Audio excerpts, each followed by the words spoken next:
الرجیم بسم اللہ الرحمن الرحیم رب اشرح لی صدری ویسر لی امری واحلل عقدۃ من لسانی یفقہوا قولی اللہم انطقنی بالہدی والہمنی التقوی قال اللہ سبحانہ تبارک و تعالی بسم اللہ الرحمن الرحیم وانکحوا الایام منکم والصالحین من عبادکم وامائکم ان یکونوا فقراء یغنہم اللہ من فضلہ واللہ واسع علیم۔ ناظرین، اسلامی شادی کی سیریز میں آپ حضرات ملاحظہ فرما رہے ہیں کہ لڑکی کے لیے کیسا لڑکا انتخاب کیا جائے۔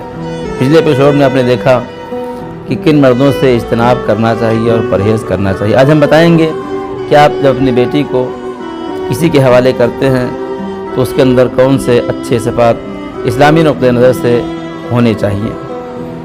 ہر شخص اپنی بیٹی کو بہتر سے بہتر کی تلاش کر کے اس کے حوالے کرنا چاہتا ہے اور چاہتا ہے کہ میری بیٹی کی زندگی اچھی گزرے، سکون سے گزرے۔ لہذا انسان کو چاہیے کہ وہ معیارات انتخاب کرے جو اسلام نے ایک اچھے شوہر کے لیے بیان کی ہیں۔ اگرچہ ہمارے سماج میں یہ باتیں بہت کم پائی جاتی ہیں اور ان معیارات کو مقدم نہیں رکھا جاتا جو اسلام نے بیان کیا ہے، اس لیے کہ انتخاب پہلا مرحلہ ہے اور خشت اول ہے اس زندگی کی عمارت کے لیے۔ لہٰذا اور یہ انتخاب عام طور سے والدین کے ذمہ ہوتا ہے، گھر کے بزرگوں کے ذمہ ہوتا ہے۔ لہذا اگر والدین اس انتخاب کو اور اس خشت اول کو دیکھ سمجھ کے سوچ سمجھ کے نہیں رکھیں گے تو اس عمارت میں مشکل پیدا ہو سکتی ہے۔ لہذا والدین کی ذمہ داری ہے کہ اپنی بیٹی کے رشتے کے لیے بہتر سے بہتر اور دینی معیار کو برقرار رکھتے ہوئے انتخاب کرے۔ چنانچہ سب سے پہلی بات جو روایات سے معلوم ہوتی ہے وہ یہ ہے کہ جب آپ کے پاس کوئی لڑکی کا رشتہ لے کے آئے تو سب سے پہلے آپ اس کے دین اور ایمان کو دیکھیے کہ با ایمان اور دیندار شخص اگر آپ کی با ایمان اور دیندار بیٹی کے ساتھ شادی کرے گا تو اولاد با ایمان اور دیندار پیدا ہوگی۔ قرآن مجید میں ارشاد فرماتا ہے خدا پاک عورتیں پاک مردوں کے لیے ہیں اور پاک مرد پاک عورتوں کے لیے ہیں۔ پاک سے مراد کیا ہے؟ پاک سے مراد یہ ہے کہ با ایمان، نیک اور صالح ہوں اور دیندار ہوں۔ دوسری چیز یہ ہے جب آپ اپنی لڑکی کی شادی کرنا چاہتے ہیں اور آپ کے پاس رشتہ آتا ہے تو آپ خاندان کو ضرور دیکھیے۔ شریف خاندان میں شادی کرنا بہرحال بہتر ہے، اس لیے کہ شرافت مند خاندان شرافت مند اولاد کے پیدا ہونے کا سبب بنتی ہے۔ چنانچہ پیغمبر اسلام ارشاد فرماتے ہیں کہ تزوجوا فی الحجر الصالح، نیک خاندان میں شادی کرو، فإن العرق الدساس، اس لیے کہ خون کا اثر ہوتا ہے۔ چنانچہ آپ نے ملاحظہ فرمایا کہ مولا علی نے جب شادی کرنا چاہی جناب عباس کے لیے تو عقیل سے فرمایا، اے میرے بھائی عقیل، میں ایک شجاع اور بہادر خاندان میں شادی کرنا چاہتا ہوں۔ تو خاندان کے خون کا اثر بہت اہم ہوتا ہے، لہذا شریف خاندان دیکھ کے شادی کی جائے۔ تیسری چیز یہ ہے کہ اچھا اخلاق، ایسے مرد سے شادی کیجیے اس کا اخلاق اچھا ہو۔ چنانچہ اچھے اخلاق کو بہت زیادہ اہمیت دی گئی ہے۔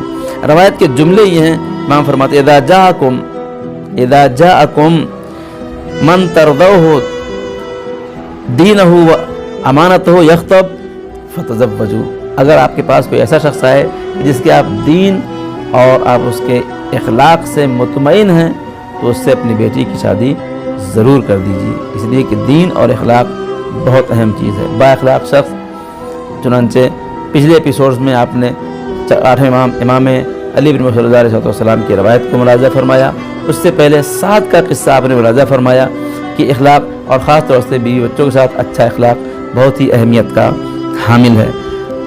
اگلی چیز یہ ہے کہ آپ جس شخص سے شادی کرنا چاہتے ہیں اس میں دیکھیے کہ عقل و ہوش ہے کہ نہیں ہے۔ مولا علی فرماتے ہیں کہ احمق سے شادی نہیں کرو، بیوقوف سے شادی نہیں کرو، اس لیے کہ بیوقوف سے شادی کرنے سے اس کی ہمراہی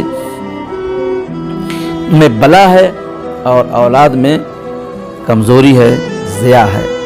لہذا احمق سے مراد یہ ہے کہ آدمی کے اندر کم سے کم اتنی صلاحیت ہو کہ اپنے اہل و عیال کے لیے اچھے فیصلے کرنے کی اس کے اندر صلاحیت ہو۔ بہت سے لوگ ایسے ہوتے ہیں جن کے اندر اپنے فیصلے کرنے کی صلاحیتیں نہیں ہوتی ہیں، ممی کہیں، پاپا کہیں، یہ کہیں، وہ کہیں، تب جا کے وہ اپنے فیصلے کرتے ہیں۔ لیکن لہذا آپ ایسے شخص سے شادی کریے جس کے اندر اتنا محکم اور مضبوط ارادہ ہو کہ وہ اپنے بیوی بچوں کے حق میں فیصلہ کر سکے۔